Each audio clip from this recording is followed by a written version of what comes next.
Pros म्हणलीस तर nuclear फॅमिलीचे तुम्हाला तुमची आयडेंटिटी थोडी जपता येते. कारण जेव्हा जॉईंट फॅमिली असते तेव्हा खूप लोक तुम्हाला मदत करण्याच्या भूमिकेतनं खूप सजेशन्स देतात. कोणाला दुखवायचं नाही, व्यवस्थित आपण ती सिच्युएशन हँडल करायची, दुखवलं नाही गेलं पाहिजे, पण मन पण राखता आलं पाहिजे. हे थोडंसं आपण नकळत जॉईंट फॅमिलीतनं शिकत जातो. पेरेंटिंगच्या बाबतीत मी ॲज अ पेरेंट मी स्वतः ग्रो झाले. अजून फॉस्टरिंग मुळात हा शब्द आता थोडासा प्रचलित होतोय, पण हे अडॉप्शन 100% नाही आहे. त्याच्यामुळे ह्याला लिगल काहीही बाइंडिंग नाहीये. बाहेरनं ऑर्डर केलं म्हणजे तुमच्या जनरेशनला जबाबदारी नाहीये का, तर असं मी म्हणणार नाही. प्रोग्रेस झालेल्या जनरेशननी मागे असलेल्या जनरेशनचं बोट धरून त्यांना पुढे आणलं पाहिजे. आत्ताची जनरेशन डेटिंग करते, कॉफीला जाते, तेव्हा खरं ते वेगळं काही करत नसतात. फक्त ते चहा पोहे 4 लोकांमध्ये न खाता इंडिपेंडेंटली त्यांच्या कम्फर्ट झोनमध्ये ते बघत असतात. एक्सटर्नल फॅक्टर्सशी ॲज अ फॅमिली डील कसं केलं पाहिजे किंवा ते नॅव्हिगेट कसं केलं पाहिजे इफेक्टिव्हली.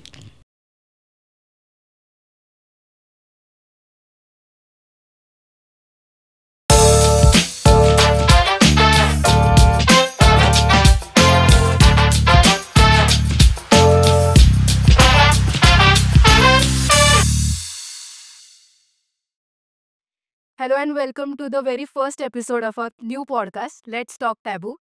हा एक असा पॉडकास्ट आहे जिथे 2 पिढ्यांमधला संवाद आम्ही घडवून आणण्याचा प्रयत्न करणार आहोत about the conversations which are unspoken in Indian families. आणि आजचा जो विषय आम्ही घेतलाय पॉडकास्टसाठीचा तो म्हणजे बदलत चाललेली कुटुंब व्यवस्था, म्हणजेच चेंजिंग फॅमिली स्ट्रक्चर्स. आणि आजच्या या विषयाबद्दल आपल्याशी चर्चा करायला आपल्या ज्या गेस्ट आहेत त्या Mrs Archana Joshi. She is the founder of Affinity counselling Pune with an MSW in Family and Child Welfare and PG Diploma in Counseling. त्यांनी खूप यूथ्सना, फॅमिलीजना सपोर्ट केलेला आहे. आणि I think as a mother and as a professional working in this field for so many years आपल्या एपिसोडसाठीच्या perfect guest अशा त्या आहेत. आणि त्यांचे इन्साइट्स नक्कीच आपल्याला खूप महत्त्वपूर्ण असतील आजच्या एपिसोडसाठी. So hello and welcome अर्चनाताई.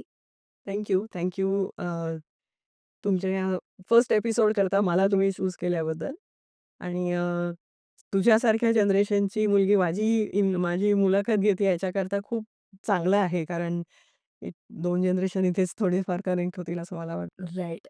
मी तुम्हाला प्रश्न विचारायला सुरुवात करते. आपण जेव्हा इंटरजनरेशनल कॉन्व्हर्सेशन्स असं म्हणतो, तेव्हा एक तुमची पिढी आहे ज्यांनी एक जॉइंट फॅमिली स्ट्रक्चरचा अनुभव घेतलाय. मग एक आजी-आजोबांची पिढी जिथे 8 बहिणी, 9 भावंड अशी ती पिढी होती. त्याच्यानंतरची तुमची पिढी ज्यांनी इमिडिएट फॅमिली म्हणजे काका, आत्या असे एकत्र असलेले तुम्ही अनुभव घेतलाय. आणि मग आता चेंजिंग लाईफस्टाईल आणि सगळ्या अर्बनायझेशनमुळे आमची जनरेशन जी न्यूक्लिअर फॅमिलीमध्ये वाढली आहे. म्हणजे आई-बाबा, मुलगा-मुलगी, 2 भावंड मॅक्सिमम आणि असले घरात तर आजी-आजोबा. एवढ्याच लिमिटेड स्ट्रक्चरमध्ये आमची जनरेशन वाढलेली आहे. सो ह्या सगळ्या शिफ्टकडे तुम्ही कसं बघता आणि ह्याचे काही प्रोज अँड कॉन्स तुम्हाला वाटतात का? जॉइंट फॅमिली स्ट्रक्चर आणि आत्ताची न्यूक्लिअर फॅमिली.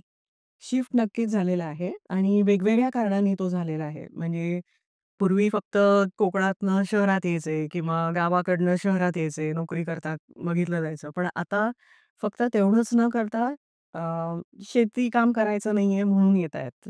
त्यामुळे हा खूप बदल मोठा आहे आणि अनेक वर्षांपासून आपण तो खूप स्पीडमध्ये बघतोय आता. शिफ्ट नक्कीच आहे. जॉइंट फॅमिलीपासून न्यूक्लिअर फॅमिलीला येताना अ, सगळ्याच जनरेशनला खरं म्हणजे चॅलेंजेस फेस करावे लागतात. त्याच्यामध्ये माझी जनरेशन म्हणली तर माझ्या जनरेशनमध्ये माझ्या आधीची पण जनरेशन माझ्याबरोबर आहे आणि माझ्या नंतरची म्हणजे माझ्या मुलीच्या एजची जनरेशन किंवा तुझ्या जे जे एजची पण जनरेशन आहे. म्हटलं तर आमची सँडविच जनरेशन आहे. त्याच्यामुळे आमचा एक पाय ह्या पिढीत आणि एक पाय इकडच्या पिढीत असा असतो. जोपर्यंत आधीची पिढी आहे ना, तोपर्यंत आम्हाला नवीन पिढीशी कनेक्ट करून घेण्याकरता सुद्धा थोडंसं जेलिंगची गरज पडते. आणि असतात चॅलेंजेस नक्कीच असतात. प्रोज कॉन्स अगदी स्पेसिफाय करायचं म्हटलं तर काय सांगू, आधी प्रोज सांगू कधी कॉन्स सांगू? प्रोज म्हणलीस तर न्यूक्लिअर फॅमिलीचे तुम्हाला खरं म्हणजे तुमची स्पेस मिळते किंवा तुमच्या जनरेशनला म्हणून मी आत्ता म्हणते. तुम्ही जे आता करिअरला किंवा अभ्यासाला या सगळ्या दृष्टिकोनातनं जे महत्त्व देता, त्याच्याबरोबर काही जण जॉब्स करतात.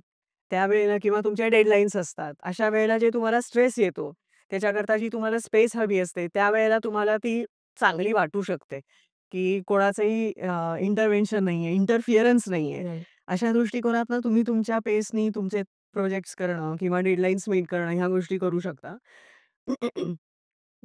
तुमचा रेझिलियन्स थोडा ह्यातनं वाढतो. हं. कारण जेव्हा जॉइंट फॅमिली असते, तेव्हा खूप लोकं तुम्हाला मदत करण्याच्या भूमिकेतनं खूप सजेशन्स देतात. बरोबर. तू असं करून बघ. म्हणजे त्यांचा उद्देश हा मदत करण्याचा असतो.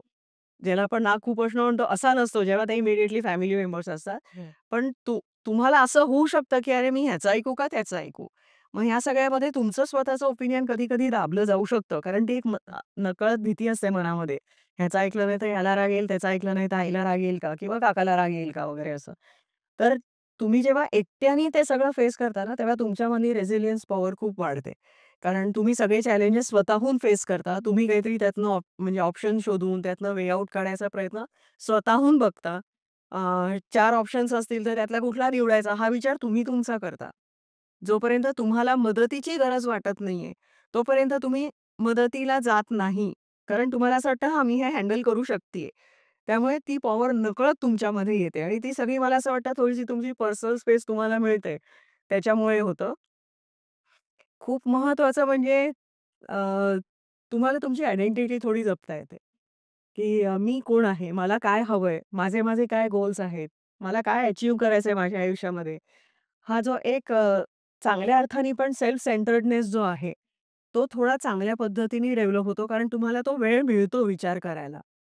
पण सोसायटल प्रेशर्स तेव्हा खूप येत नसतात. मी बघीन मी काय करायचं आहे, मी सांगेन माझ्या आई-वडिलांना काय करायचंय. या विचारातनं ह्या स्पेसचा नक्कीच उपयोग होऊ शकतो. कॉन्सही आहेत. अ, ते म्हणजे काही इंटँजिबल गोष्टी तुम्हाला जाणवत नाहीत. आता मी परत तुम्ही म्हणतेय कारण तुझ्या आणि माझ्यामध्ये तेवढी जनरेशन गॅप आहे. So I take you as a representation of एज-आय-आरचेच तर बेसिकली फॅमिली डायनॅमिक्स पण असतात. जेव्हा जॉइंट फॅमिली असते, तेव्हा ते डायनॅमिक्स हँडल करताना तुम्हाला काय भोगावं लागतं, काय फेस करावं लागतं, काय चॅलेंजेस बघावे लागतात, ते कसे हँडल करायचे, कोणाला दुखवायचं नाही, कशा पद्धतीने पॉलिटिकली व्यवस्थित आपण ती सिच्युएशन हँडल करायची, दुखवलं नाही गेलं पाहिजे, पण मन पण राखता पाहिजे. बॅलन्स कर. बॅलन्स करता येतं. हे थोडंसं आपण नकळत जॉइंट फॅमिलीतनं शिकत जातो. कधी-कधी कॉम्प्रोमाइजेस करायला पण आपण शिकतो. जे कधी-कधी एकटेच असल्यावरती आपल्याला कोणाशीच कॉम्प्रोमाईज करावं लागत नाही. आपल्या विचारांशी करावं लागत असेल कदाचित. पण जॉइंट फॅमिली असल्यावरती ह्या कॉम्प्रोमाइजेसना थोडी प्रायोरिटी येते, की कधी-कधी आई-वडिलांकडनं सांगितलं जातं, "बघा हा निर्णय घेशील ना, तेव्हा त्याला वाईट वाटेल किंवा त्या बहिणीला वाईट वाटेल." मग त्यावेळेला तो विचार येतो प्रायोरिटीनी. तुम्ही भावंडांचा तेव्हा विचार करू शकता. तर कॉम्प्रोमाइजेस हा प्रकार तुम्ही त्या जॉइंट फॅमिलीमधनं शिकू शकता. सगळ्यांनी मिळून जो एक मूल घडवायचं असतं, हं. ते त्याच्यामध्ये घडतं, की आईचं पटत नसेल तर काकू अभ्यास घेतीये, आत्या अभ्यास घेतीये किंवा आई रागवली म्हणून आत्याच्या कुशीत जाऊन बसणं. या सगळ्या ज्या गोष्टी आहेत ना, ह्या थोड्याशा जॉइंट फॅमिलीतनं अनुभवू शकतो आपण. त्यामुळे एक अ, अ, अ, माणसाचा जो जोडलेलापण आहे, जो दुवा आहे, हं. तो त्या जॉइंट फॅमिलीमधनं तुम्हाला अनुभवायला मिळतो. एक वॉर्म्थ असतो त्याच्यामध्ये. अ, थोडासा राग, लोभ असला तरी सुद्धा तो प्रेमाचा असतो, हे आपल्याला समजू शकतं. आणि अ, ह्या सगळ्याचे जर लहानपणापासून इम्पॅक्ट होत गेले मनावर, तर ऑब्व्हियसली तारुण्यामध्ये ह्या सगळ्या गोष्टींचा पुढे उपयोग होऊ शकतो. कारण तशाच नेचरचं कोणीतरी तुम्हाला भेटल्यावर तुम्ही कुठेतरी ऑलरेडी प्रिपेअर्ड असता, की मी अशी वागत होते तेव्हा त्याचे इम्पॅक्ट असे होते. मी असं वागले असा त्याचा रिझल्ट झाला. मी नाही असं वागलं पाहिजे. तर जॉइंट फॅमिली आणि न्यूक्लिअर फॅमिलीचा मी म्हणेन प्रोस कॉन्स आहेत. म्हणजे कुठलंच बेस्ट आहे असं मी म्हणणार नाही. राइट. ह्यालाच जोडून पुढचा प्रश्न असा आहे, की मग आता न्यूक्लिअर फॅमिलीज आहेत. आता मी असेल किंवा आमच्या पॉडकास्टमधल्या ज्या सगळ्या आम्ही आहोत, आम्ही चौघीच्या चौघी सिंगल चाइल्ड आहोत. हं. सो असं सगळं असताना अपब्रिंगिंगमध्ये कितपत फरक पडतो किंवा फरक पडतो का? आधीची जी संस्कार ओढायची जी तुम्ही स्टेज म्हणला, की हं. अनेक लोकं आहेत तुमच्या आजूबाजूला, त्यांचा सगळ्यांचा परिणाम होत असतो. पण आता लिमिटेड लोकं आहेत. तर मग ह्याचा अपब्रिंगिंगवर कसा फरक पडतो? अपब्रिंगिंगमध्ये नक्कीच फरक पडतो. कारण आम्ही ज्या जनरेशनमधनं वाढलेलो आहोत, आम्ही ज्या मनुष्य वेल्हा गर्दीतनं उभे राहिलेलो आहोत, तसं आम्ही तुम्हाला देऊ शकत नाही ह्याचं पण कधी-कधी आम्हाला वाईट वाटतं. की कारण व्यक्ती तितक्या प्रकृती, त्यानुसार व्यक्तींमधले जे क्वालिटीज असतात, जे आपण असे काही डायरेक्टली शिकवत नाही, "हे माझ्यात आहे, हे तू शिक," असं नाही. हं, हं. पण मला हे जमत नाही, जा गं तिच्याकडून तिच्याकडे जाऊन बरोबर. शिक. ह्या प्रकारची जी शिकवण आहे ना, ती आम्ही देऊ शकत नाही. मग त्याच्याकरता आम्हाला क्लासेस लावावे लागतात किंवा वर्कशॉप्सला पाठवावं लागतं. पण अपब्रिंगिंगचे हे निगेटिव्ह पॉइंट्स आम्ही पण ॲडल्ट म्हणून बघत असतो ॲक्चुअली. जाणवत असतात आम्हाला, की अरे हो, आपल्या वेळेला असं नव्हतं. हं. त्यामुळे आपल्या मुलाला हे वेगळ्या पद्धतीने फेस करावं लागतं. ह्याची जाणीव आम्हाला अपब्रिंगिंगच्या वेळेला असते, वाढवताना असते. त्यामुळे मग आम्ही मॅक्सिमम कुठे तुम्हाला पूरक ठरू शकतो, कुठे आम्ही ते व्हॅक्यूम्स फिल इन करू शकतो, ह्याचा प्रयत्न असतो. पण थोडी जनरेशन गॅप मात्र राहते. ते करत असताना आम्हाला हेही जाणवतं, की तुमच्या जनरेशनला पटकन व्यक्त व्हायचं असेल तुमच्या वयाच्या एज ग्रुपमध्ये कोणाशी. बरोबर. भावंड असतं तर कदाचित पटकन हं. तिथल्या तिथे झालं असतं, कदाचित आमच्यापर्यंत आलंही नसतं. तर तो एक भाग आम्हाला बॅक ऑफ द माइंड कायम सतावत असतो, की काय बरं करेल आत्ता आपल्याबरोबर आहे. बाहेर पडल्यावरती कोणाला बरं बघेल, कोण तिचा आधार होईल, कोण तिला शोल्डर देईल, असे विचार येतातच आणि specially when it is tough Times. कारण आनंदाच्या क्षणी असतातच सगळे किंवा तुम्ही म्हणजे मित्र सगळे शेअर करू शकता. पण जेव्हा चॅलेंजेस येतात, अवघड प्रसंग येतात, त्यावेळेला असं वाटतं, की तुमच्याबरोबर कोणीतरी असायला पाहिजे होतं. आणि अशा प्रसंगी मग असं वाटतं, की जॉइंट फॅमिलीतनं जो एक शिकवण मिळत असते, त्यातनं स्ट्राँग होतो की काय कोर? हं. हा एक भाग आहे. पण असंही वाटतं, की नाही सिंगल चाइल्ड आहे म्हटल्यावरती सुद्धा एक रेझिलियन्स बिल्ड होतं. मगाशी मी जसं म्हटलं तसं. त्यामुळे एक वेगळ्या पद्धतीने मे बी आमच्या पद्धतीसारखं नसेल. पण तुम्ही पण तुमचा एक रेझिलियन्स बिल्ड करता, चॅलेंजेस फेस करायचा प्रयत्न नक्कीच करता आणि नंतर हळू आम्हाला तो दिसायला लागतो. पण तो पेशन्स आम्हाला ठेवावा लागतो. ओके. म्हणजे आता हे थोडं आपण पुढे गेलो, पण फॅमिली सुरू करताना हं. आजकालचा म्हणजे बऱ्याच ठिकाणी आपण बघतो ट्रेंडिंग असा एक हं, ट्रेंड आलाय, की डबल इन्कम नो किड्स. हं, म्हणजे अनेक कपल्स हे ऑप्ट करतायत, की आम्हाला मुलं नकोयत. मग त्याच्यासाठीचे वेगवेगळे ऑप्शन्स असतील म्हणजे हं, अडॉप्शन असेल किंवा फॉस्टर पेरेंटिंग असेल किंवा इव्हन पेट पेरेंटिंग असेल.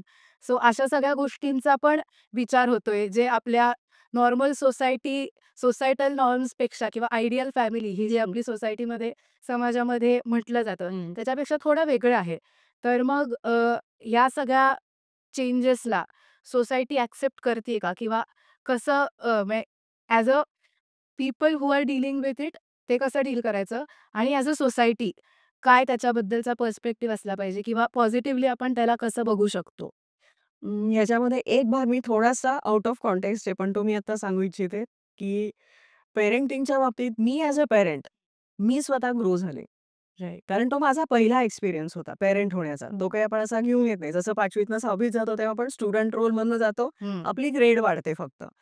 पण जेव्हा आपण आमच्या काळात म्हणू, की लग्न करून आम्ही जेव्हा पॅरेंट होतो, पॅरेंट होऊन अपब्रिंगिंग करत असतो मुलाचं, वाढवत असतो, तेव्हा आम्ही काय नवीन-नवीन काही-काही शिकत जातो, की आपल्यामधल्या क्वालिटीज आपल्याला दिसल्या नाहीत. उदाहरणार्थ पेशन्स. माझ्यात किती पेशन्स होता हे मूल वाढवताना कळतं. किंवा मला बडबड गीतं म्हणता येतात हे मूल वाढवताना कळतं. मला चांगल्या रेसिपीज करून कसं खायला घालता येतं ते मला कळतं. त्याच्यामुळे मला असं वाटतं, की हा खूप मोठा ॲस्पेक्ट आहे कुठल्याही व्यक्तीच्या आयुष्यातला, की मूल हे केवळ एक जबाबदारी म्हणून न बघता, आपल्या ग्रोथ होण्याच्या दृष्टीने पण त्याच्याकडे बघितलं पाहिजे. बरोबर. म्हणजे ही जी एक पर्सनल ग्रोथचा जो एक अँगल आहे, तो आपल्याला आपल्या मुलातनंच मिळतो ॲक्चुअली किंवा पॅरेंटिंगमधनं मिळतो. त्याच्याकरता जन्मालाच घालायला हवंय का?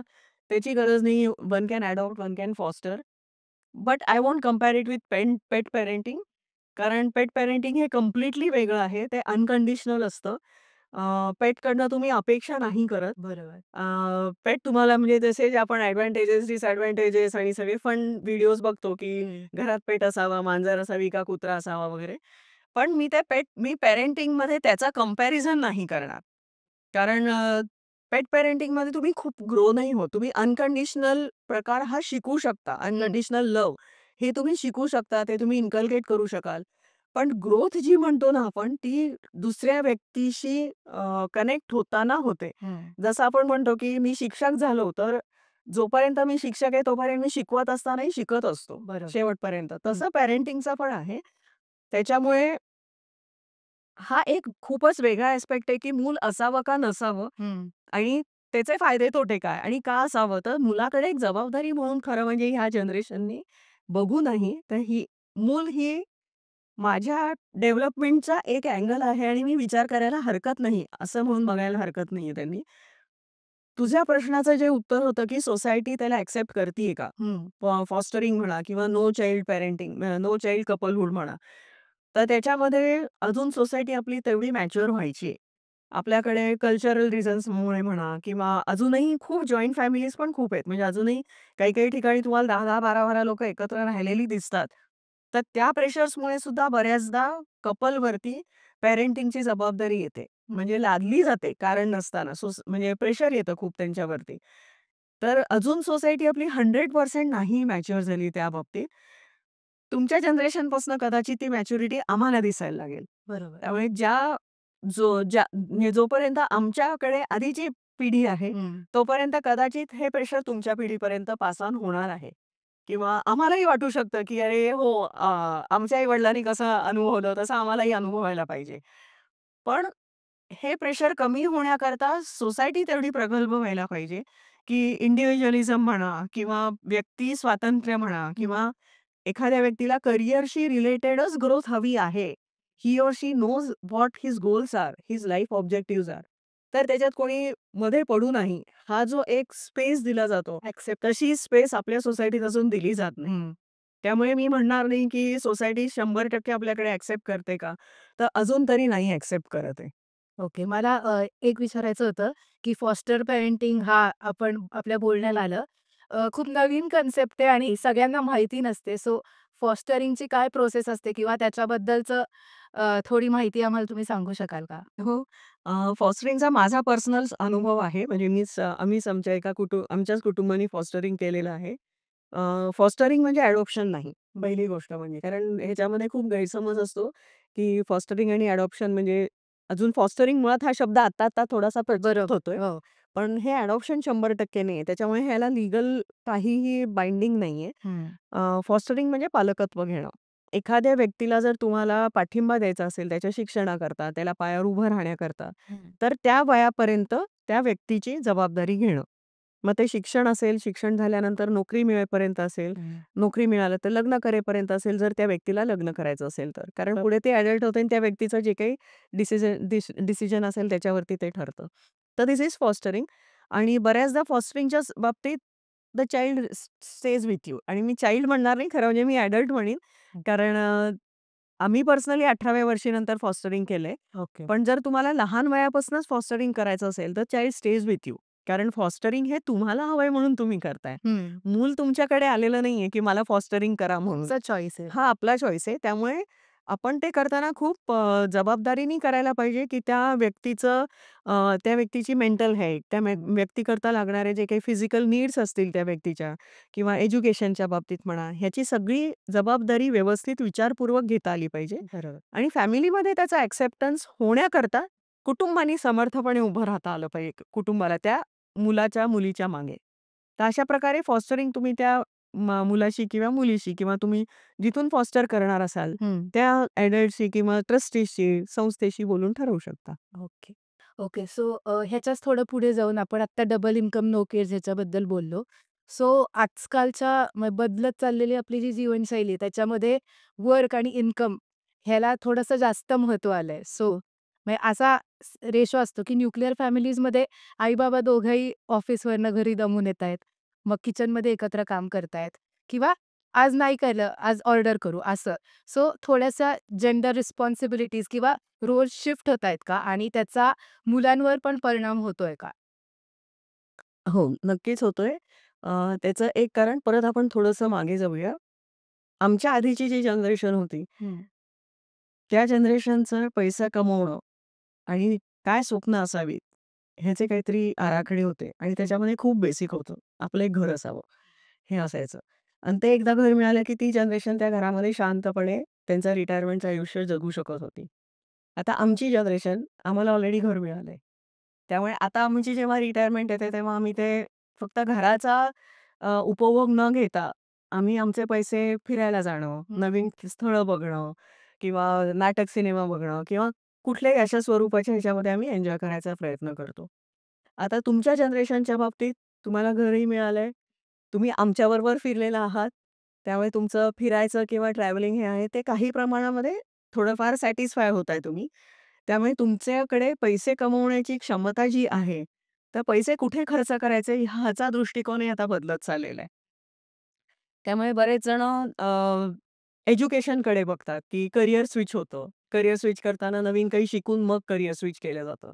मग ते त्या पैशाचा उपयोग तिथे करतं. जेंडर रोल बदलताना आधीची जी पिढी होती, त्या पिढींनी काम करताना, पैसे कमवताना मुलांना काय कामं शिकवली, मुला-मुलींमध्ये काय फरक केला, तो का केला? ह्याची काही विशिष्ट कारणं होती. सामाजिक कारणं पण आहेत त्याच्यामध्ये, वैयक्तिक कारणं सुद्धा आहेत. मोठ्या फॅमिलीज असल्यामुळे जबाबदाऱ्या वेगळ्या होत्या त्यांच्याकडे. आता आमच्याकडे कदाचित तेवढ्या जबाबदाऱ्या नाहीयेत. आमच्याकडे 1 किंवा 2 मुलं आहेत आमच्या घरी. पैसा पण आहे आता आमच्याकडे. पण आम्ही सुद्धा जाणीवपूर्वक मुलांच्यामध्ये किंवा जेंडर सेपरेशन करून मुलांनाही स्वयंपाक यावा, मुलींनीही भरपूर शिक्षण घेऊन बाहेर जावं. ह्याच्यामध्ये आम्ही त्या टप्प्यातनं आम्हाला जावं लागलं. म्हणजे आम्ही आमच्या मुलींना शिक्षण देताना पोळी आली पाहिजे बरं का, हे कुठेतरी आम्ही बोलत राहिलो. पण कदाचित आमच्या रिटायरमेंट नंतर आम्ही हे म्हणणार नाही किंवा आमच्या मुलींना पार्टनर्स मिळाले हं. आणि त्या पार्टनर्सना जर स्वयंपाक येत असेल आणि मुलींना येत नसेल, तर आम्हाला त्याचं आश्चर्य वाटणार नाही किंवा आम्ही त्याचा बाऊ करणार नाही, जे कदाचित आमच्या आधीच्या पिढीकडनं होत असेल. तर नक्की जेंडर रोल बदलतो आहे, जाणिवा बदलत आहेत, चॅलेंजेस बदलत आहेत आणि जी तुमची पिढी आम्हालाही काम करताना बघतीये हं. आणि आम्हाला कुठेतरी कॉन्ट्रिब्यूट करते, की "हो, आई-बाबा दमून आलेले आहेत ना, चला." कुठेतरी आई-बाबांना मला स्वयंपाक येत नाही, पण मला ऑर्डर करता येतं आणि आज मी पण नोकरी करते किंवा मी सेव्हिंग्ज केलेले थोडेफार, त्यातनं मी ऑर्डर करू शकते. तर अशा प्रकारे जबाबदारी घेण्याची पण प्रवृत्ती आहे. त्याच्यामुळे बाहेरनं ऑर्डर केलं म्हणजे तुमच्या जनरेशनला जबाबदारी नाहीये का? तर असं मी म्हणणार नाही. तुमच्या जबाबदारी दाखवण्याच्या कक्षा वेगळ्या आहेत, पद्धती वेगळ्या आहेत. त्या आम्ही समजून घेतल्या पाहिजेत. म्हणजे भूक लागल्यावरती ब्रेड बटर दिलं, म्हणजे काहीतरी रेडीमेडच खायला दिल्यापेक्षा हां. भूक लागली होती तेव्हा तिने दिला मला ब्रेकफास्ट. बरं नसताना मला काहीतरी तिने ऑफर केलं.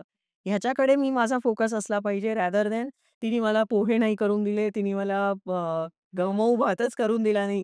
या ह्याच्यात जायला लागलो आम्ही तर आमच्या पिढीला समाधान नाही मिळणार. त्याच्यामुळे तुम्ही काय करताय आणि त्याच्यामागचे तुमचे हेतू काय आहेत? तुमचे उद्देश काय आहेत? तुम्ही कशा पद्धतीने करताय? तुम्ही त्या ऑब्जेक्टिव्ह फुलफिल करताय का?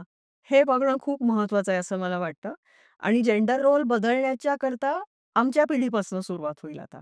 म्हणजे आमची पिढी तुमच्याकडे बघताना हं. अ, तुला पोहे नाही आले, पण तुझ्या बॉयफ्रेंडला पोहे आले, तर आम्हाला हां नाही वाटणार किंवा आम्ही ते करून घेणार नाही. वी आर प्रिपेअर्ड की हो शक्य आहे, कारण ही अशा पद्धतीचा अभ्यास करतीये, अशा पद्धतीचे पी-एच-डी करतीये, शिक्षण घेतीये, लांब असते, नोकरी करते. साहजिक आहे, तिला नाही जमत आहे. पण याच्याचबरोबर त्याला कुकिंग आवडते. तो त्याच्यामध्ये सहभागी आणि तो मुळात आनंदाने करतोय. हां. तर त्याचा स्वीकार आम्हाला असला पाहिजे. बरोबर. तर आहे जेंडर रोलमध्ये बदल आहे. परत पूर्णपणे नाहीये अजून. पण टप्प्याटप्प्याने बदल थोडा-थोडा ॲक्सेप्ट थोडासा थोडा ॲक्सेप्टन्स येतोय. मला ह्याला जोडून विचारायचंय, की मग पालकांचा आणि मुलांच्या नात्याचा आपण विचार करतो, की हं. एकमेकांमध्ये त्यांचं नातं कसं आहे? आधी असं व्हायचं, की पालकांना बघताना आपण अथॉरिटी फिगर्स म्हणून बघायचो, की धाक आहे बाबा, बाबा आले असं कर हां, थोडासा धाक असायचा. पण आता जसं फॅमिली स्ट्रक्चर बदलतंय तसं हे नातं पण इव्हॉल्व होतंय. हं. थोडंसं मैत्रीपूर्ण नातं येतंय. थोडं इमोशनल सपोर्टसाठी आई-बाबांकडे आमची पिढी बघतीये. हं. म्हणजे खूप साधं उदाहरण, की मला आज एक मुलगा आवडतोय, हे मी माझ्या आईपर्यंत पोहोचवू शकते. किंवा सांगू शकते तिला. सो हे जे कन्व्हर्सेशन आहे किंवा हा थोडासा ओपननेस आहे, तर तो मला असं वाटतंय की जेन झीकडनं आल्या कारण थोडंसं डायरेक्ट बोलायची सवय किंवा हं. अशी आहे आम्हाला. हं. सो मग हा जो ओपननेस आलाय, त्याच्यामुळे जे नातं इव्हॉल्व होतंय, त्याचे फॅमिली स्ट्रक्चर्सवर परिणाम होतायत का? परिणाम होतायत आणि त्याच्याकरता आमच्यासारख्या जनरेशननी थोडं जास्ती स्ट्राँग व्हायला पाहिजे. अ, अशा पद्धतीची भाषा आहे, अशा पद्धतीचे कम्युनिकेशन आहे, हे आम्ही समजून घेतलं पाहिजे. म्हणजे पटकन वडिलांना, "तू दे रे मला पाणी आणून" किंवा "तुम्ही द्या हो मला पाणी आणून." असं म्हणल्यावरती "वडिलांना काय सांगतेस?" असं म्हणणं आम्ही चूक आहे. म्हणजे मुलामध्ये जर तो एक फ्रेंडलीनेसचा अप्रोच असेल, तर तो आम्ही थांबवता कामा नये. तो एक भाग आहे. दुसरा भाग म्हणजे नवीन जनरेशनकडनं आमच्यासारख्या जनरेशनला बाहेर समाजात काय बदल घडतायत, ते सांगणं खूप गरजेचं आहे. बरोबर. तू मगाशी जसं डिंक हा शब्द वापरलास, तर सगळ्या घरांमध्ये हा शब्द माहिती असेल असं नाहीये. पण बाहेर काय स्लँग वापरली जाते? बाहेर बरेच असे काही शब्द आहेत जे आम्हाला माहितीही नसतात खरं म्हणजे. पण तुम्ही अगदी ते राजरोसपणे वापरता आणि मग कधीतरी आम्ही तुम्हाला विचारतो तेव्हा तुम्हाला असं वाटू शकतं हे शब्द माहिती नाही. पण आम्हाला कसे माहिती असतील ना, कारण आमच्या सर्कलमध्ये आम्ही ते वापरत नाही. तर जर 2 जनरेशनला जवळ यायचं असेल, तर आम्ही थोडं स्ट्राँग व्हायला पाहिजे. तुमच्यातला जो ओपननेस आहे, तो एक्सेप्ट करायला हं. आणि तुम्ही ओपनली आम्हाला ते सांगणं सगळं, बाहेर काय घडतंय, ही अशा पद्धतीची जशी WhatsAppची भाषा, ती आम्ही सुद्धा बोलून शिकायला लागलेलो आहे. पण जोपर्यंत हे तुम्ही एकमेकांना कन्वे करत नाही आहात ना, तोपर्यंत जनरेशन जवळ नाही येणार आहे. आणि ती जवळ येणं गरजेचं आहे. कारण तसं जनरेशनमध्ये प्रत्येक जनरेशनमध्ये प्रोग्रेस ही असते. त्यामुळे प्रोग्रेस झालेल्या जनरेशननी मागे असलेल्या जनरेशनचं बोट धरून त्यांना पुढे आणलं पाहिजे. त्यांना तिथेच ठेवण्यापेक्षा, "हो, असं चालतं, असं आहे आता समाजामध्ये." तर आम्ही त्याचा स्वीकार मोकळेपणाने करू शकू. बरोबर आहे. म्हणजे तुम्ही जसं म्हणला, की असं होतं, की मग आईला सांगितलं, "तिला हे माहितीच नाही का?" आणि मग त्यांना कुठेतरी असं वाटू शकतं, की अच्छा आपल्याला माहीत नाही, मग आपण ह्याच्यावर नको बोलायला किंवा असं थोडंसं, की आपण कमीपणाची काही भावना किंवा त्यांना वेगळं म्हणजे आपण कनेक्ट करू देत नाहीयेत, असं व्हायला नाही पाहिजे. सो कम्युनिकेशन हो, कम्युनिकेशन पाहिजे. हे म्हणजे आई-बाबांना काय कळतंय, बाहेर काय भाषा वापरली जाते. असं न होता कधीतरी तुम्ही एकत्र जेवण घेताना काहीतरी तुम्ही तुमच्या मित्र-मैत्रिणींचे जोक सांगणं, मित्र-मैत्रिणींना घरी आणणं, आई-वडिलांना न लाजता त्यांच्याबरोबर गप्पा मारणं किंवा त्यांच्या समवेत त्यांच्या समोर गप्पा मारायला हं, बसणं. हं. दरवाजा बंद करून तुमच्या प्रायव्हेट गप्पा न मारणं. ज्याच्यामुळे म्हणजे साहजिक आहे प्रायव्हसी स्पेस हवी असते. पण जर ओपननेस हा ठेवला, तर येणाऱ्या पिढीला सुद्धा आई-बाबा इतका बिग डील, आम्हाला ते एक्सेप्ट करतात, असं म्हणून ते बिंदास येऊ पण शकतील. बरोबर, बरोबर. मला प्रायव्हसी ह्याच शब्दावरनं पुढे असं विचारायचं की प्रायव्हसी हा काय म्हणतात, खूप आपण शब्द ऐकतो म्हणजे पार WhatsAppपासनं त्या ब्राउझर्सपर्यंत प्रायव्हसी शब्द आहे. तसंच आपल्या आयुष्यात पण असं होतं, की हं. परत सिंगल चाइल्ड आहे किंवा न्यूक्लिअर फॅमिली आहे, तर असं होतं, की मला माझी स्पेस दे ना, मी हे करतीये ना, थांब आत्ता नको येऊस. असं होतं प्रायव्हसीच्या बाबतीत. मग पालकांची भावना असते, की आपण एवढेच आहोत एकमेकांना, सो तो इंटरकनेक्टेडनेस आपल्यामध्ये असला पाहिजे. आणि मुलाचं असतं, की मला माझी स्पेस हवी, मला माझी प्रायव्हसी हवी. सो कधीतरी हा कॉन्फ्लिक्ट होऊ शकतो आणि आमची जी पिढी आहे, जेन झी असं आपण म्हणलं, तर ते थोडंसं रिबिलियस ह्याच्यात असतात, की नाही आत्ता माझं ऐक हं, किंवा माझं हे म्हणणं आहे, हं. तू ऐकूनच घेत नाहीयेस असं. तर या सगळ्याशी डील कसं करायचं? एक म्हणजे तुम्ही स्वतःच्या आधी म्हणजे आई-वडिलांनी आमच्या जनरेशननी आधी समजून घेतलं पाहिजे, की रेबेलियस नेचर हे नेचर आहे का बाहेरच्या गोष्टींवरती इम्पॅक्ट झालेला आहे म्हणून आहे, की आपण घरातनं सगळ्याच गोष्टीला सारखा विरोध करतोय कारण मला स्वीकार नाहीये बदलाचा. त्यातनं ते येतो आहे, रेबेलियस नेचर येत आहे. हे आम्ही समजून घेतलं पाहिजे आणि मग त्याच्यावर काम केलं पाहिजे. थोडंसं एक स्वपरीक्षण केलं पाहिजे, की मी सगळ्याच गोष्टीला नाही म्हणतेय का? रात्री फिरायला जायला नाही म्हणतेय का? मुलगी असेल तर मुलं-मित्र करायला नाही म्हणतेय का? किंवा मॉलमध्ये फिरायला मी नाही म्हणतेय का? म्हणजे एवढे नकार ऐकून साहजिक आहे समोरची व्यक्ती जी आता वयात येतीये, जी हार्मोनल चेंजेस फेस करतीये, ती रिबेलियस होणारच आहे. बरोबर. पण त्याच्यामुळे त्यापेक्षा आपण थोडंसं बघून स्वतःकडे, की हं. म्हणून मगाशी म्हटलं तसं, नेचर आहे, नर्चर आहे हं. का सोशल इम्पॅक्ट आहे? बरं. की बाहेरच गोष्टी इतक्या होतायत, की त्या मुलाला, मुलीला बाहेरच्या सोसायटीचं इतकं प्रेशर येतंय, की ते सगळं म्हणजे जो काही विरोध करायचा आहे, जे रेबेलियस नेचर आहे, ते सगळं घरात येऊन दाखवतोय. ते पण बघावं लागेल. कारण एक्सेप्टन्स जिथे नसतो, तिथे रेबेलियस नेचर आपल्याला दिसायला मिळतं. ते नक्की कुठून येतंय, ह्याकरता संवाद साधणं खूप गरजेचं आणि आहे. यासाठीच म्हणजे एक्सटर्नल फॅक्टर्स आता इम्पॅक्ट करणारे खूप आहे. म्हणजे आपण प्रायव्हसी जरी म्हणलं तरी मी एकटीच नाहीये तिथे. हं. माझ्या मनावर अनेक ठिकाणून परिणाम झालेले आहेत. 100 कारण खूप सारं एक्सपोजर आहे. त्यामुळे तुम्ही म्हणला तसं ती की आहे की दोन्हीकडनं संवाद व्हायला पाहिजे हं. आणि परत जनरेशन गॅपच आहे. त्यामुळे दोन्हीकडनं एक्सेप्टन्स पण आणि होईल. ओपनली मला असं वाटतं थोडं बोललं पाहिजे, की मी 10 वेळेला तुला विचारलं, पण तू 10ही वेळेला नाही म्हणालास किंवा बाबाशी बोललं किंवा आईशी बोललं तर नाही म्हणालीस. त्यामुळे आता मला राग यायला लागलेला आहे आणि मी फुटीन रागाने. असं म्हणण्यापेक्षा त्या पद्धतीचा एक अवेअरनेस आई-वडिलांना देणं, हं. की तुम्ही काय म्हणताय मला, कसा रिस्पॉन्स देताय, ते तुम्ही सुद्धा बघा. कारण मूल असं म्हणणार नाही आई-वडिलांना, "बघा तुम्ही कशा पद्धतीने माझ्याशी बोलताय." असं आपण नाही म्हणणार आहोत. पण ते रिस्पेक्ट असतो कारण मुलांच्याही मनामध्ये, पण ते वेगळ्या पद्धतीने विरोध करतात. परत जनरेशनबद्दल बोलायचं तर मग फॅमिली एक्स्पेक्टेशन्स असायचे आधी.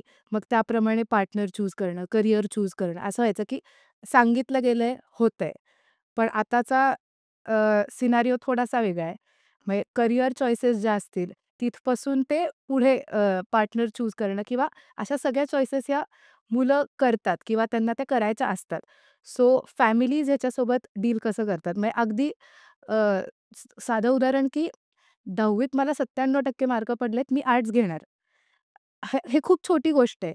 आई-बाबा एखाद वेळेस एक्सेप्ट करतील, थोडा विरोध करतील, पण एक्सेप्ट करतील. पण आता हे फॅमिलीमधला एक्सेप्टन्स झाला. पण मग एक्सटर्नल फॅक्टर्स येतात, सोसायटल फॅक्टर्स ह्याच्यात येतात, की बापरे! हिने 97% पडले, आर्ट्स घेतलं, हिला काय पुढे करायचं नाही का?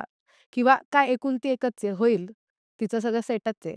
अशा ज्या गोष्टी आहेत, एक्सटर्नल फॅक्टर्सशी ॲज अ फॅमिली डील कसं केलं पाहिजे किंवा ते नॅव्हिगेट कसं केलं पाहिजे इफेक्टिव्हली? ह्याच्यामध्ये परत पॅरेंट्सचा रोल प्रॉमिनंटली येतो. एक तर जर पॅरेंट्सना कळलं असेल की 97% मिळालेत. त्यांनी बघितलेलं आहे कशा पद्धतीने मिळवलेले आहेत, कष्ट केलेत, क्लासेस लावलेत, दिवसाची रात्र केली आहे किंवा मुळातच हुशार आहे, कमी आवाज देऊनही तो चांगला हं, किंवा ती चांगला अभ्यास करू शकली आहे. बेसिकली तिने प्रूव्ह केलंय. हं. कन्क्लुजनच तिने प्रूव्ह केलेलं आहे. बरोबर. मग तिने प्रूव्ह केलं असेल तर त्या मुलाच्या किंवा मुलीच्या मागे उभं राहायला फॅमिलीनी असायला हवं, की किंवा का उभं राहू नये. हं. जर ती मुलगी किंवा मुलगा म्हणत असेल, माझं अजून पुढचं ठरलेली नाहीये लाईन, पण मला हे नक्की करायचं नाहीये. ओके. त्यांना काय करायचं नाहीये हे जर ते सांगू शकत असतील, हं. तर ठीक आहे आपण मग तुला चान्स देऊया.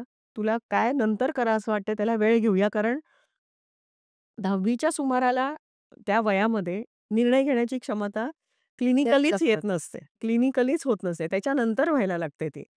डिसिजन घेण्याची जी कॅपॅसिटी असते ती 16-17 वर्षापासून सुरुवात होते. हं. त्यामुळे पेरेंट्सनी हे समजून घेतलं पाहिजे, की जे 8वी पासून प्रेशर टाकलं जातं, की नक्की ठरव तुला पुढे काय करायचंय. खरं म्हणजे मूल नाही ठरवू शकत. जे काही ठरवतं ते फॅमिलीचे प्रेशर, सोसायटीचे प्रेशर, शिक्षकांनी दिलेले प्रेशर्स किंवा वाढवलेल्या अपेक्षा हं. यातनं ठरवलं जातं. त्यापेक्षा जर मुलांना अभ्यास कर, तू तुझा बेस्ट दे.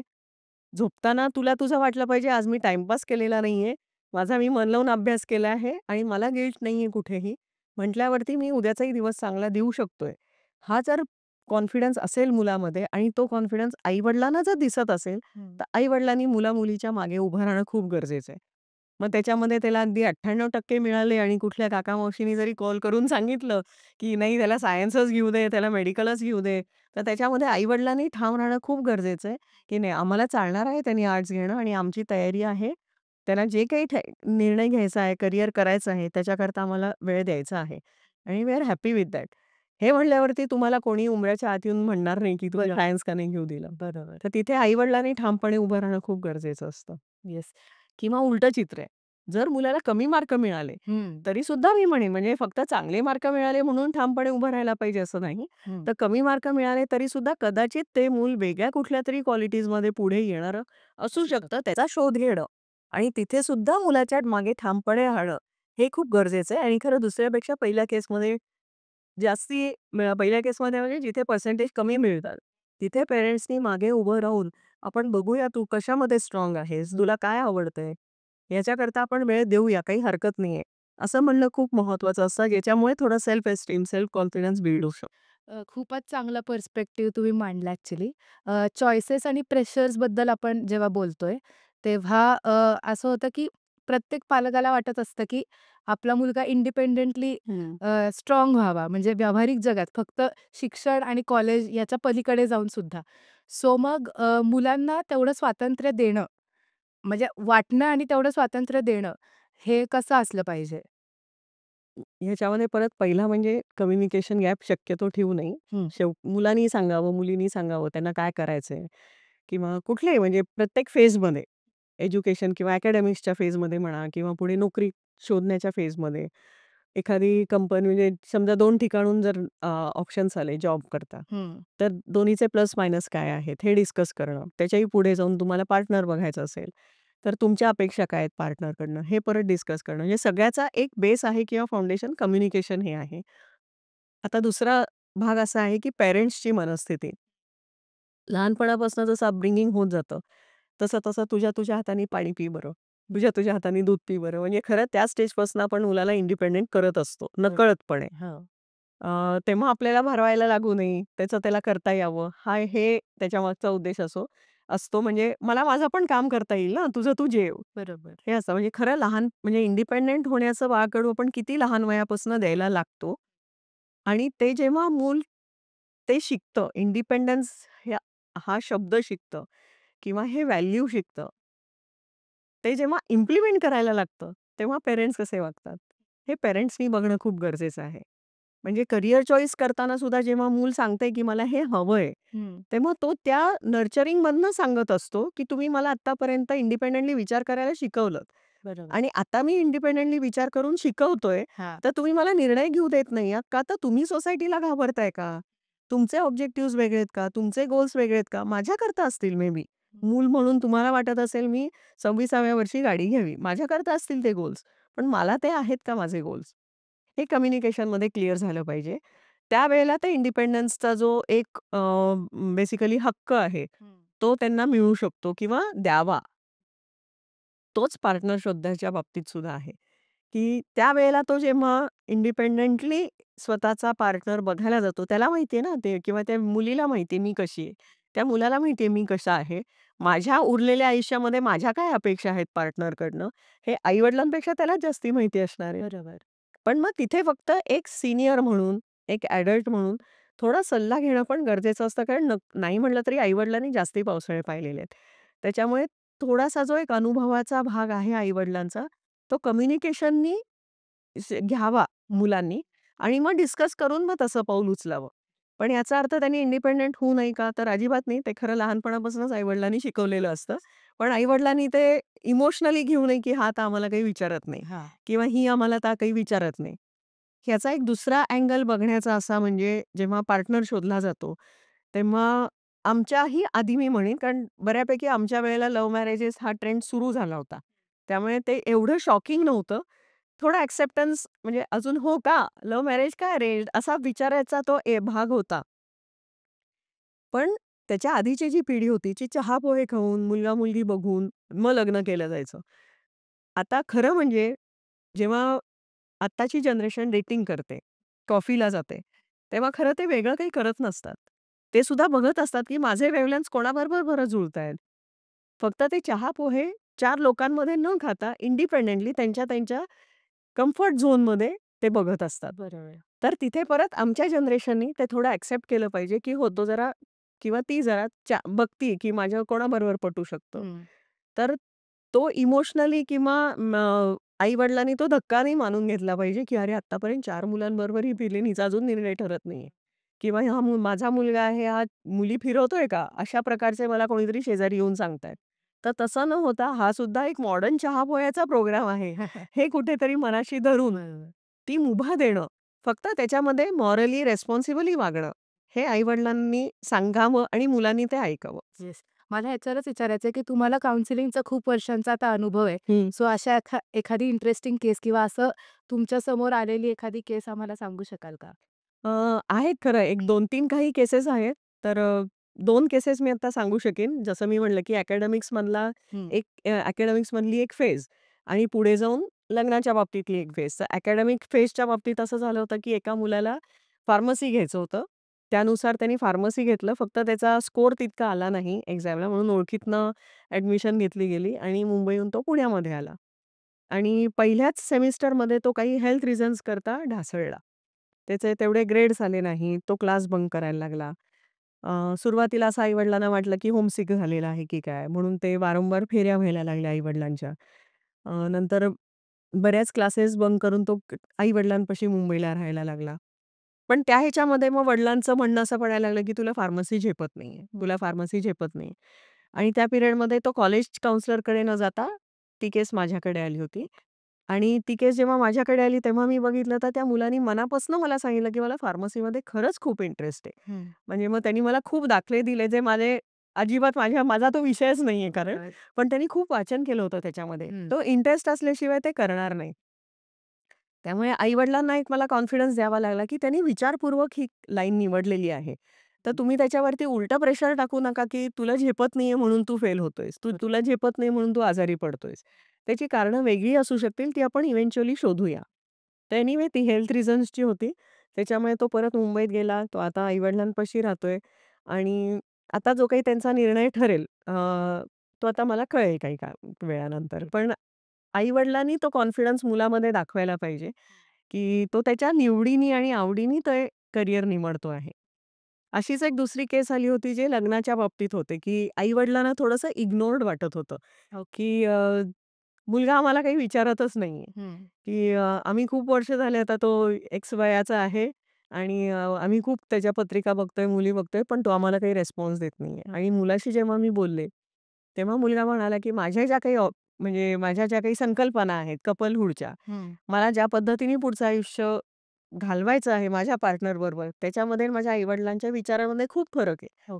त्याच्यामुळे आई-वडील ज्या पद्धतीने माझ्याकडे केसेस आणतायत, हं. त्या पद्धतीने मी नाही जाऊ शकत आहे. तर त्याच्यामध्ये आई-वडिलांच्या ह्याला डिसरिस्पेक्ट एक आता नाहीये. पण त्यांची पद्धत मुलगी बघायची आणि त्याची पद्धत ही वेगळी होती. आणि त्यांना जेव्हा एका प्लॅटफॉर्मवर आणलं, त्यांना जेव्हा एका फोरमवरती, एका सेशनवर, फॅमिली सेशनमध्ये हे क्लिअर केलं, हं. की तुम्हाला काय हवंय? त्यांनी एकटं न राहणं, हं. त्यांनी पार्टनर बघणं हे हवंय. तर तुमच्या आवडीचं हवंय का त्याच्या आवडीचं हवंय? तर ते जर कारण एनिवे तुम्ही पत्रिका बघून शेवटी म्हणता, की "बघ हं, तुला आवडत असेल तरच आपण पुढे जाऊ." बरोबर. तर मग त्याच्याच आवडीने होऊ देत ना मग. हं. मग कुठेतरी ती केस अशी रिझॉल्व्ह झाली. सो आपण इंडिपेंडन्सबद्दल बोलत होतो. तुम्ही आत्ता एक केस सांगितली, की पार्टनर चूज करणं किंवा लग्न इथपर्यंत आपण गेलो.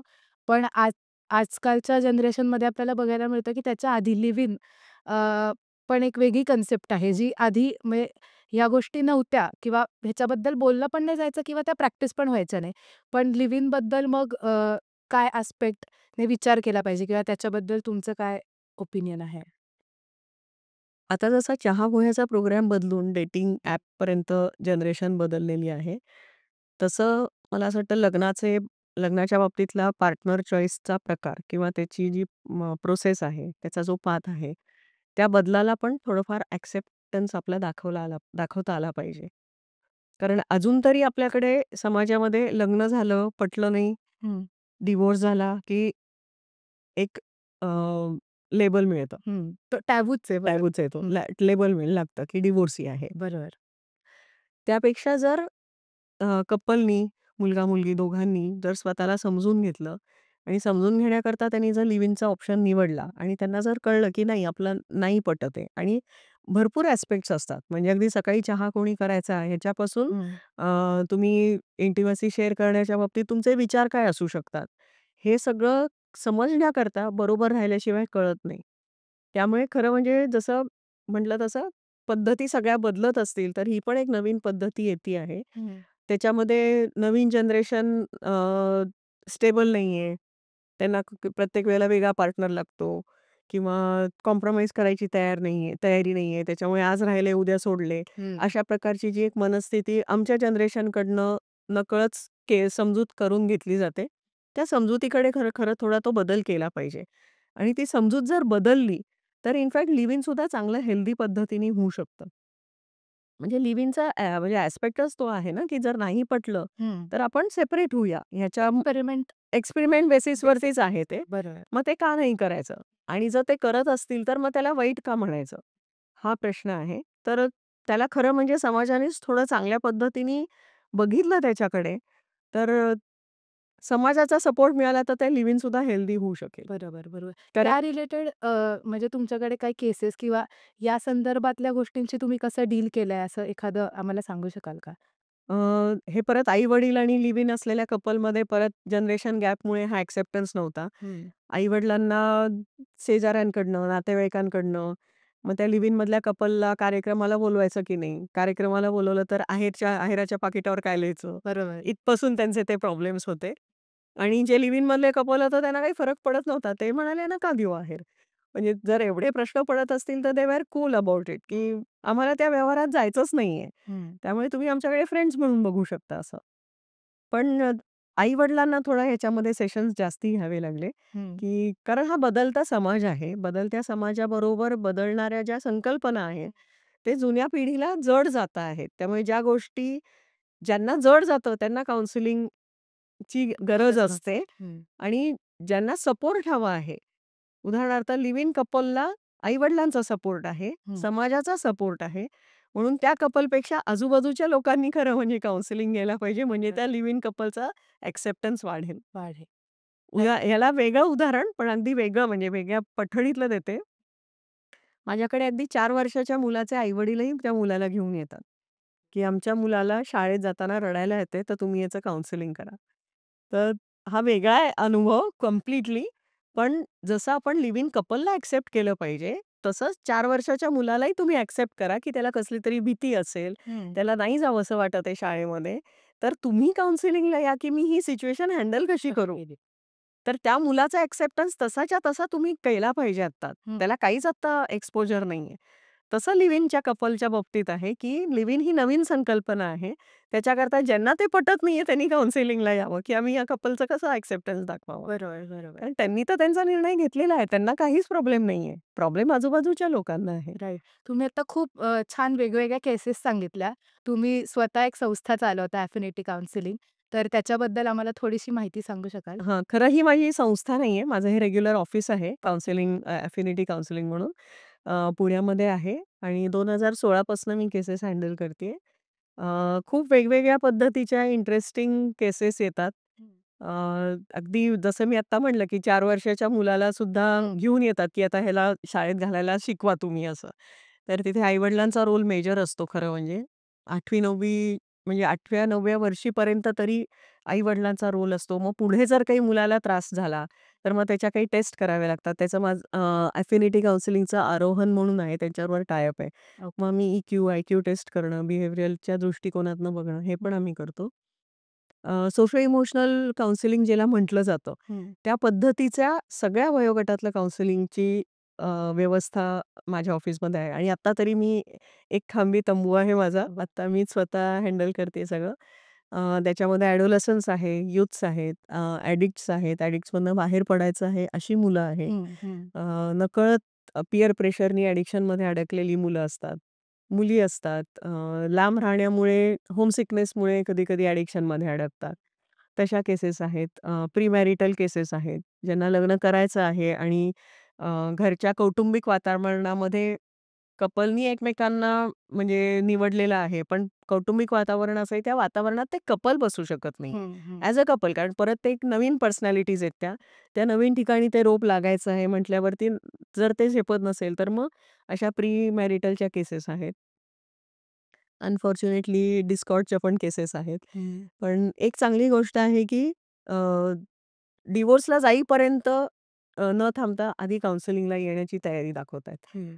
तो खूप एक चांगला बदल मी म्हणेन. कारण थोडंफार लीगल मॅटर्समध्ये आता हे सुद्धा आहे, की डिव्होर्सला तुम्ही गेलात तरी फॅमिली कोर्टातनं तुम्हाला काउन्सिलिंग या. कंपल्सरी आहे. पण त्या सगळ्या वातावरणामध्ये कोर्टामध्ये असलेली काउन्सिलिंगची जागा, तिथे येणारं प्रेशर, तिथे असलेली गर्दी, हे सगळं टाळण्याकरता बरेच कपल्स पर्सनल किंवा प्रायव्हेट काउन्सिलिंग प्रिफर करतात. हं. अजून तरी जेरियाट्रिक्सचं आलेलं नाहीये, म्हणजे वयस्कर लोकांना काउन्सिलिंग करणं हे आलेलं नाहीये. पण मिडल एज्ड वुमन किंवा बायका ह्यांना आत्तापर्यंत होणारा कौटुंबिक त्रास ह्याच्याकरता ते हँडल कसं करावं? कारण आता परत त्या महिलेच्या वयामध्ये बदल होतोय, त्या हार्मोनल चेंजेस होतायत. अशा वेळेला तिला आधीच्या जनरेशनला हँडल करायला जमत नाहीये हं. आणि जे जमत नाहीये त्याच्याकडनं अपेक्षा खूप आहेत. वाह! अशा प्रकारच्या पण केसेस बऱ्याच आहेत. ओके. सो बेसिकली सेफ आणि सपोर्टिव्ह एन्व्हायर्नमेंट तुमच्याकडनं क्रिएट करण्याचा सगळ्या वयोगटांसाठी आणि सगळ्या केसेससाठी ॲफिनिटीकडनं प्रयत्न असतो आणि मला असं वाटतं, की हे सगळे म्हणजे या सगळ्या केसेस तुम्ही सांगितल्या, हे सगळे फॅक्टर्स आहेत जे फॅमिली स्ट्रक्चरवर नकळतपणे इम्पॅक्ट करत असतात. त्यामुळे या सगळ्या गोष्टींबद्दलची चर्चा किंवा बोलणं हे खूप गरजेचं आहे आणि म्हणूनच आपण आजचा ॲक्चुअली विषय निवडला.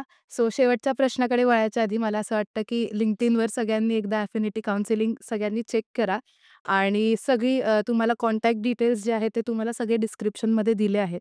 त्यामुळे अशा सगळे टॅबू टॉपिक्स ह्याच्याबद्दल बोललं गेलं पाहिजे. तर आपल्यापासून सुरुवात करूया आणि सगळ्यांनी बोलूयात आणि सगळे तुम्हाला डिटेल्स डिस्क्रिप्शनमध्ये मिळतील. सो अर्चनाताई मला तुम्हाला शेवटचा प्रश्न असा विचारायचा आहे, की परत आपण फॅमिलीकडे येऊयात. इथे म्हणत असताना असं असतं, की मुलं आणि पालक आता हे जनरेशन गॅप असल्यामुळे पालकही या स्टेजला आहेत, की काय नोकरीचे बरेच वर्ष झालेत. एक 5-6 वर्षात रिटायरमेंट देणार आहेत. ते पण फिजिकली थोडे एक्झॉस्ट झालेत किंवा आयांच्या बाबतीत किंवा म्हणजे स्त्रियांच्या हं, बाबतीत हं, मेनोपॉज किंवा अशा सगळ्या गोष्टी झालेल्या आहेत. आणि आम्ही आहोत जे म्हणजे तरुण रिबेलियस मगाशी असं म्हटलं जसं, की आम्हाला प्रत्येक गोष्ट क्वेश्चन करायची आहे. मग आधीच्या वेळेस असं व्हायचं, की आई-बाबांनी सांगितलंय ऐकूयात. हं. त्यांनी सांगितलंय तुम्ही म्हटलं असं, की चहा-पोह्यांचा कार्यक्रम झाला, लग्न ठरलं, लग्न झालं. पण आता असं आहे, की ते म्हणजे हे तर खूप पुढचं उदाहरण झालं. पण छोट्या-छोट्या गोष्टींना क्वेश्चन करण्याची आमची एक मानसिकता असते. हं. सो ह्या सगळ्यासोबत डील करणं आणि to live happily under one roof हे फॅमिली स्ट्रक्चर म्हणून कसं अचीव्ह केलं पाहिजे? To live happily under one roof मी म्हणेन हे फार अगदी ड्रीम आहे. आयडियल. आयडियल आहे हां. फार ते. कारण सगळ्या प्रवृत्त्या किंवा सगळी व्यक्तिमत्व ही वेगवेगळे पर्सनॅलिटीजवाले असतात. त्यामुळे आनंदाने कधी राहू शकाल तुमच्यामधलं कम्युनिकेशन सॉलिड असेल तर. बरोबर. त्याला तुम्ही आनंदाने राहताय असं म्हणता येईल तुम्हाला. कुठे तुमचं वाजू शकतं, कुठे तुमचं फाटू शकतं रिलेशन, कुठे तुमचं मतभिन्नता होऊ शकते. हं. तिथे जर परत तुम्ही कम्युनिकेशन ठेवलं नाही, तर ते ताणलं जातं रिलेशन आणि मग तुमचं रिलेशन ते राहत नाही आणि मग तुमचं ते हॅपी पिक्चर मोडतं.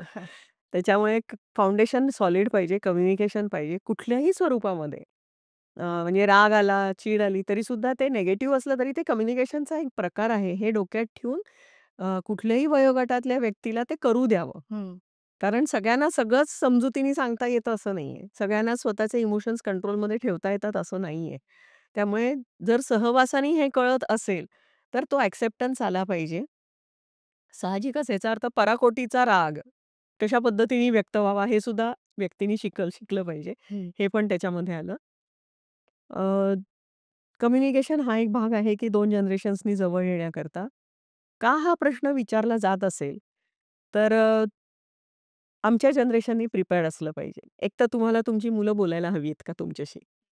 दुसरी गोष्ट हे उलट उत्तर नाहीये. हां. हे समजून घेणं, की कुठल्याही प्रकारे, कुठल्याही प्रश्नाला का विचारलं, हं. तर ते का विचारते हे आधी आई-वडिलांनी मनामध्ये विचार हां. करावा, की ह्याला प्रश्न मग तो Googleवर जाईल ना. बरोबर. मग जर तुम्हाला का प्रश्नालाच जर तुमचा हे असेल, म्हणजे तुम्हाला ते बॅरियर वाटत असेल, की मला का हे सारखं विचारतोय? हं. तर उलट मी म्हणेन का विचारायला आलं तर ती ग्रॅब करा अपॉर्च्युनिटी. चांगलं आहे, कारण आता Google सगळंच तुम्हाला सांगतंय.